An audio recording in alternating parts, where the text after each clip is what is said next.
घर आए मेहमान। राहुल अपनी पत्नी सीमा और अपनी माँ के साथ रहता था। गर्मियों की छुट्टी में राहुल की बुआ फूफा अपने लड़के सोनू के साथ उनके घर रहने आए। घर आते ही फूफा जी राहुल से बोले कि यहाँ तो बहुत गर्मी है, घर में कोई ऐसी नहीं है क्या? राहुल की माँ ने बोला, भाई साहब अभी कुछ दिन पहले ही राहुल ने अपने कमरे में एसी लगवाया है। ये सुनते ही फूफा जी अपने बेटे से बोले कि सारा सामान राहुल के कमरे में ले चलो। राहुल और उसकी पत्नी सीमा चुप रहे, क्योंकि उसने सोचा कि कुछ दिनों की तो बात है। इस तरह बुआ फूफा जी को राहुल के घर रहते 1 महीना हो गया। राहुल ने अपनी माँ से पूछा कि बुआ जी कब जाने वाली है? हम कब तक ऐसे ही हॉल में सोकर अपना गुजारा करेंगे? राहुल की माँ बोली, बेटा रिश्तेदारी का मामला है, हम कुछ कह भी तो नहीं सकते। राहुल की पत्नी सीमा बोली, वह सब तो ठीक है, लेकिन उनका छोटा लड़का सोनू सारा दिन घर में ऊधम करता रहता है। कल तो उसने हमारा नया सोफा बुरी तरह से फाड़ डाला। राहुल इस बात पर बहुत गुस्सा हुआ कि नया सोफा फाड़ दिया। वो अपनी पत्नी से बोला, तुम सोनू को ऐसा करने से रोकती क्यों नहीं?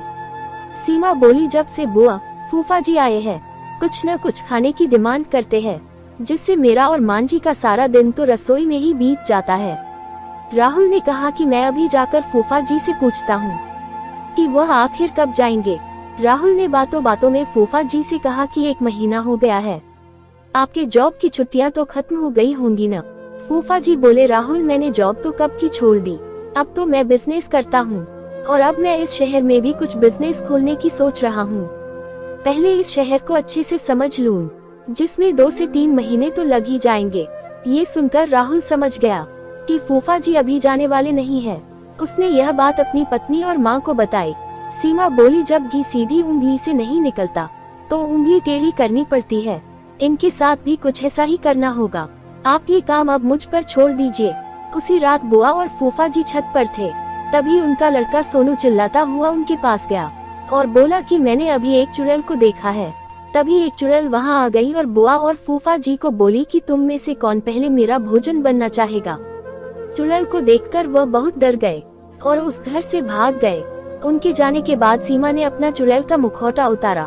बुआ के परिवार के जाने के बाद सबने चैन की सांस ली। सीमा की सास ने सीमा से कहा कि तू तो बड़ी अच्छी चुड़ैल बनती है। ये कहकर सब हंसने लगे। सीख, इस कहानी से हमें ये सीख मिलती है कि हमें किसी भी रिश्ते का गलत फायदा नहीं उठाना चाहिए। जिस तरह बुआ के परिवार ने अपनी रिश्तेदारी का गलत फायदा उठाया और दूसरों को परेशान किया।